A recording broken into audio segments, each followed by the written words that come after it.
Hello, it's me, Elizabeth Eloidy of the GBKM Network, and I'm joined here again by Mr. Peter Toe, Executive and Artistic Director of Music Africa. And we are here on day 3 of 2021 AFROFEST Awards Ceremony. Day 3, we've made it. How are you feeling? Well, so far so good. The first 2 days were nice. I enjoyed the Suya spot and Dr. Charity's interview. So looking forward to day 3. So the last 2 days, we've seen business owners receive this award. Was that the common theme or trend we're going for these award ceremonies? No, not absolutely not. It so happened that because the committee worked on this, and almost everybody's name who came up has got something doing that faces the community. And usually in our community, it is businesses or not-for-profit organizations that are community facing. So it just so happened that that's the way it is. And I don't know how individuals, what kind of impact they can have. Maybe say doctors or lawyers or individuals like that who do work within the community, that we can identify and give them awards. If they're individuals like that, then we would now have to do more research to identify them. But for now, these are the ones we know. And it's all good, but even within those business owners, there are different categories. Yes.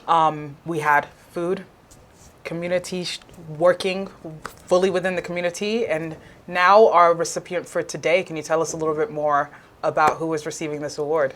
Yes. So just take it a bit back. So we gave the first award was to Mr. Taiwo Ajala, Suya Spot. So many African restaurants coming up in Toronto, but he stands out. If you don't know Suya Spot, then I think you have to know it. Second, we gave Dr. Charity. She also does the Afrocaribbean Festival in Scarborough. That's an event that started a few years ago. I think it's going into its sixth year, and it's actually growing. And you can see how much passion and energy she puts into her event. Now today, we have a gentleman who I'm never ever going to try to pronounce his last name. Don't make me try to do it. I'll call him Mr. Ibrahim. That's where I'll start. That's where I will end. Yes, but yeah, Mr. Ibrahim, he owns a bookstore in Scarborough. I've met him at AFROFEST. I've not worked with him that much. However, various individuals on the Music Africa team have worked with him. So when he was recommended for the award, that's when I said, okay, let me look a bit more into what he does. And it's amazing. He's one of those individuals that, apart from being a book vendor at AFROFEST, when we have events, you go to his store, you have various people who say, okay, can you promote this for me? He will take the flyer, he will take their pictures and put. So he's one of those people who will help promote other events that are going on within the community. And having a bookstore, I mean, it's amazing. People have got to read. There's so much beauty in African literature and Caribbean literature that I don't think we pay enough attention to. And he's one of those people who is actually advocating, working behind the scenes to make sure that we as adults read, and even our kids read more of our own literature. So that work is worth commending to anybody, and therefore I think it's worthy of an award. Yes, you know, the contributions, especially because literature and passing on history through writing and oral history too is so important and so significant in the African culture. Yes, it's of recent that we learned how to, we began actually documenting stuff. Previously it was oral history, tell stories to our kids and our grandkids and stuff like that. So him being one of those individuals who takes all these stories and, being here, we don't really pay attention to what's going on in Africa per se, we don't see the stories that are being developed, or if, say, a new writer has comes up with something, we may not know how to access this information. This is a resource. We can ask him, how do we do it, because he is in the business. So he's in Scarborough. I think it's Nile Valley Books. If you don't know him, his name is Ibrahim. I'm not going to pronounce his second name. Don't worry, I got it. Mr. Nosakhare Ibrahim. Okay, there we go. That's it. No, okay, no, I'm not going to go there. It was a good effort. Yes, but he does a great job in Scarborough, and it's an honor for us to present the award to him. I think we should head over to Nile Valley Books and present Mr. Ibrahim with his Community Shield Awards. Hello and welcome to the 2021 AFROFEST Awards. I'm your girl, Elizabeth Eloidy of GBKM Network. Here with me today to present today's award is Vice Chair of Music Africa, Ms. Emily Carey. Thanks so much, Elizabeth. My name is Emily Carey, and it's a pleasure to be representing the executive team of the Music Africa Board of Directors. Today, I'm presenting a Community Shield Award to Nosakhare Ibrahim. He has been a seminal member of the African community for over 35 years, providing critical content through Nile Valley Books. He's also been an avid supporter of AFROFEST for over 20 years. It is a pleasure to be presenting this award. Sincere congratulations to you. Thank you so much. It's a pleasure. Your support has been so useful to AFROFEST. We really appreciate you coming out year after year. Thank you so much. Thank you so much.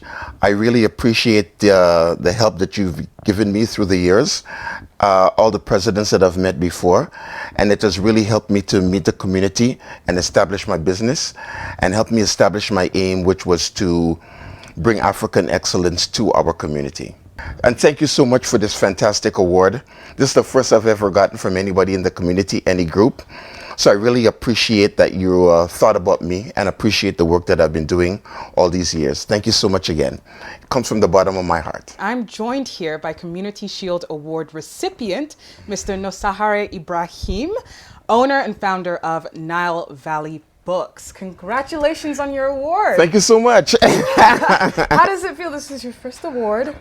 It's beyond words, to tell you the truth. And I looked at the trophy. I never seen the trophy before. It's out of this world. It's fabulous. You know what I mean? Wonderful. I feel very appreciated today. Today is a good day for Nile Valley, and today is a good day for Nosakhare. Yes. Great. Now, can you tell us a little bit more about your business, your background, especially how long you've been operating in Toronto? Okay. So I'm originally from Trinidad and Tobago, born in Trinidad and Tobago. And I came here when I was very little, like 11. And I started Nile Valley Books in 1986, just going from community event to community event. And my sole objective was just to bring African excellence, African history, African culture to our community. Like at first, mainly West Indian people, because I'm from Trinidad. So just to bring African knowledge to people, so people know, our community know that we're African, our accomplishments, that we could feel proud about who we are, our accomplishments like that, especially for the children as well. I try to specialize in children's literature so that children could see themselves on the covers of books, in books. Their hair is highlighted, beautiful complexions like yours are highlighted. Ebony has to be in the house. Ebony has to be in the house. True. And it's evolved over time, where I never used to sell literature because I wasn't interested in literature. It was like hard history. But now I realize you learn a lot of the culture through history as well. So Chinwe Achebe's books, Wale Soyinka's books, my favorite is Ben Okri's books. You learn a lot about African culture, the respect for elders, the value of children, the respect for old age. So I learned all of that through the literature, and this is what I wanted to give to our community. And I started doing AFROFEST because it was a community festival, an African community festival. So what I would do at AFROFEST, I would bring books about Africa and books about the West Indies. So you would see the similarities between the cultures. And then what we realize, we eat the same food, even the fufu, and we just have like slightly different names. Like even I just learned something the other day. In Ghana, what they call kuntumre in Ghana, we call callaloo in Trinidad. It's the same leaf. So just to break down the barriers, because in the early years, a lot of people, West Indian people would say, I'm not African. I don't speak African. I never been to Africa. So just to show the cultural similarities and the love of the music, the love of elders, and then we took it from there. Yes. So when did you decide to pursue this as, your main venture, your main source of income? Well, actually, at first it wasn't. I was working full-time for the longest while, but basically, this has always been my full-time profession. Like, they only had my body. Finding books, finding venues, reading, and then I would say 2010 or so, I semi-retired, and then so I've been doing this like full-time, 24 hours a day. And what I realized, I should have started doing this from 1986, full-time, yeah.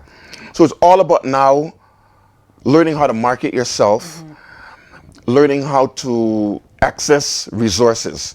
That's the main thing that I've learned, how to access resources, how to access more community groups. So I try to do Kwanzaa activities, African History Month, African Liberation Day, UNIA fundraising days, flag raising days. So anything that's community organizing, that community related, I want to be there to help the experience. Yeah, it helps me and it helps our community as well. Yeah. It's clearly very important to you, but why is community involvement especially so important to you? It takes a village to raise a child. We can be nothing by ourselves as an individual.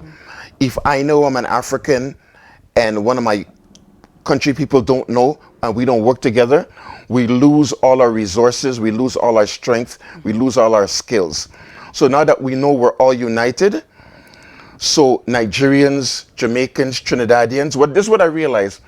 All the people who are conscious about who they are and they want African people to exceed, to aspire to greater goals, we all work together. It doesn't matter where we're from. Like Peter Tosh's song, no matter where you come from, as long as you're black man, you're African, that's really what it is. And it's really the people who have that in their consciousness. That's who makes it work, you know what I mean? So, like I'm wearing Bogolan because I met people. I have stuff from cultural stuff, drums and so on, from Senegal. I have my Ashoke from Niger, of course. Yes. I have my Kente from Ghana, of course. So this is what you find, you know what I mean? Then I have all my music and whatever from the islands, from Trinidad, from Jamaica, from Grenada. You know, my family's from Grenada, so I like my jab and all of that. You get into the history, the culture. So we go from there. Yeah. Yes. So what would you attribute to your success today? Just staying with it. To be honest with you, I'll tell you what it is. It's really knowing your community, knowing what they need. So what it is, I find our people have really low self-esteem. Yeah. So that because of slavery and colonialism, black color, African hair, African features was always looked down upon. But I found that I was feeding into a global African consciousness raising. So you had scholars from Africa, the West Indies, United States of America, mainly from United States of America. Asa Hilliard, Dr. Yusuf Ben Yakanan, Anthony Browder, Ivan Van Sertima, Leila O Africa.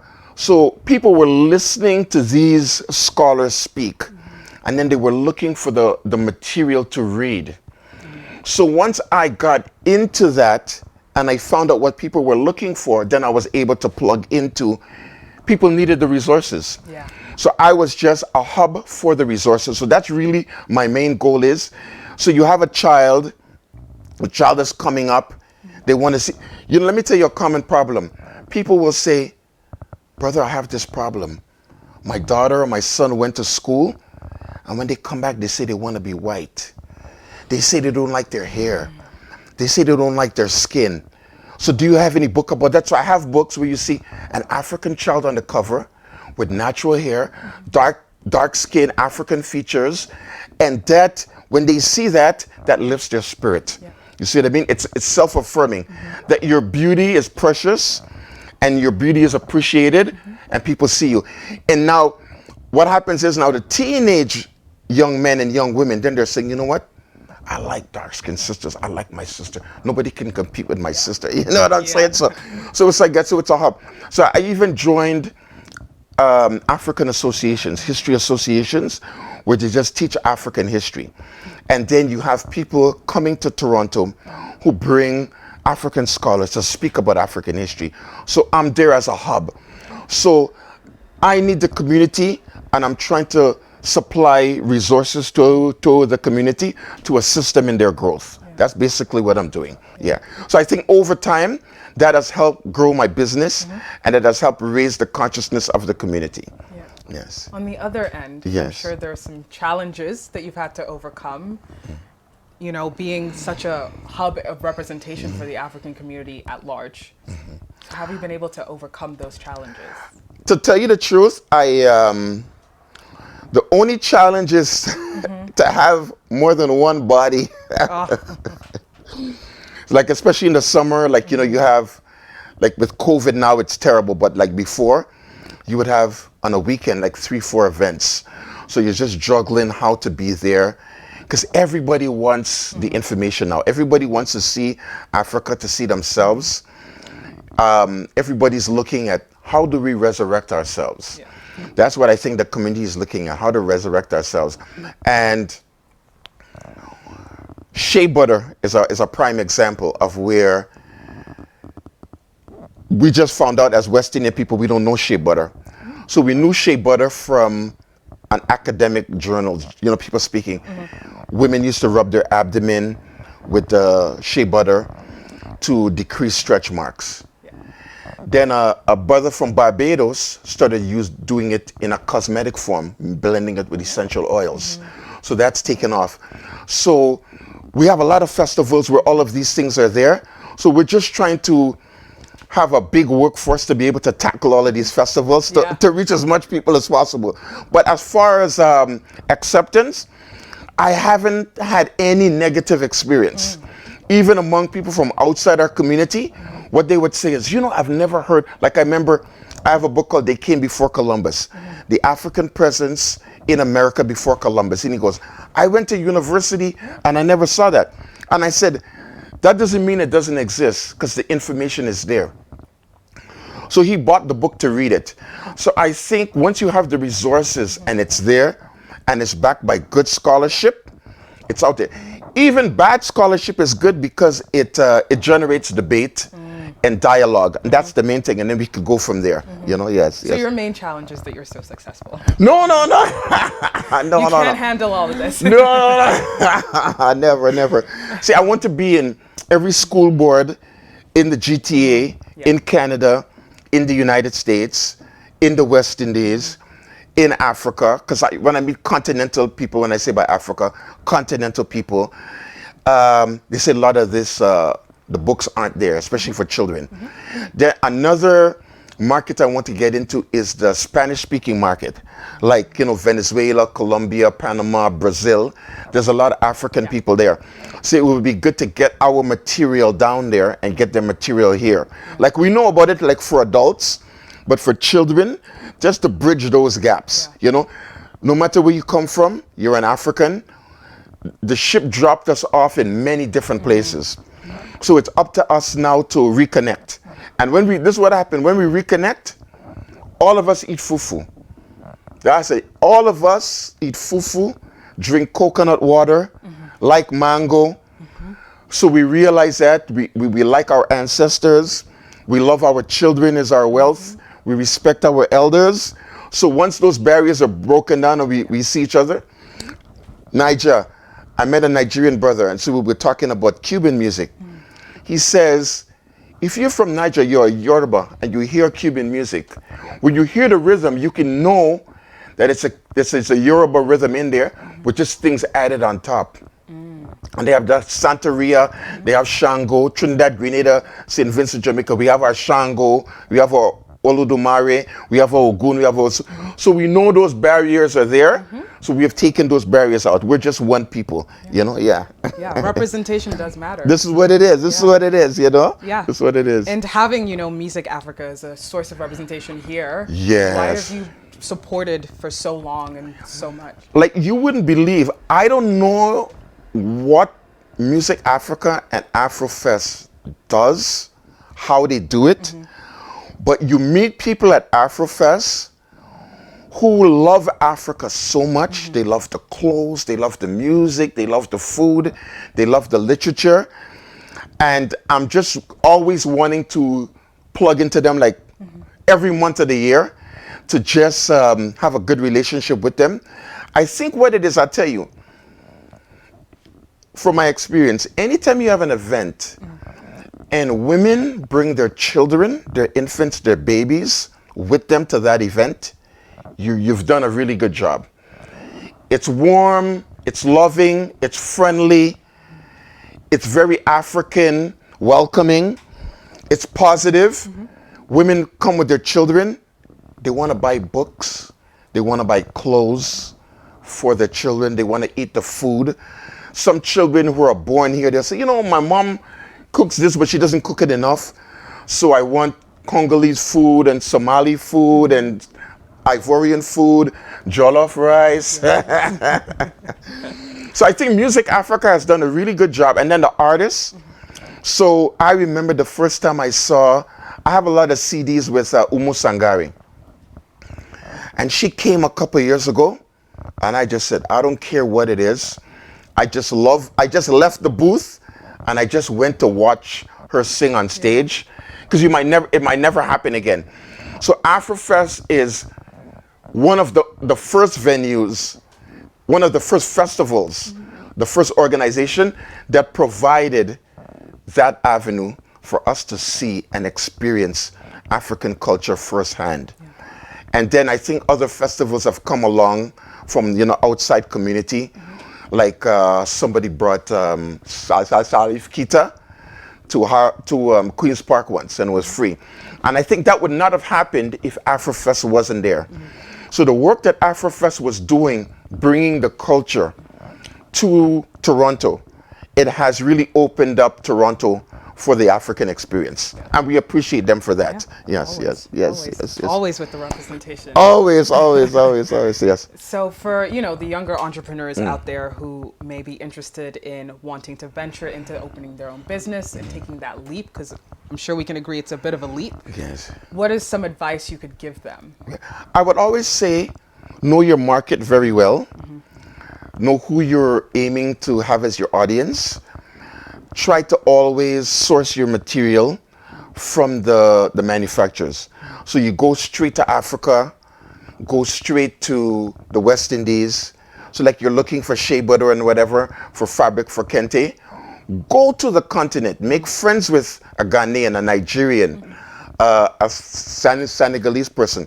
Go there, see the place, learn the culture, see how it's made, and we break down the barriers. Because I think a friend of mine, he said this to me, he goes, West Africa alone has a population of almost 500 to 600 million people. Think about that. Nigeria, Togo, Dahomey, Ivory, all of those, as far as Mali. That's such a large population. If you were in Toronto, why don't we take advantage of that market as well? So it's something as well, it's cultural, but it's also business. So once you learn the market, and then we can bring from here to West Africa, but I think mainly we can bring from West Africa to North America as well, you know?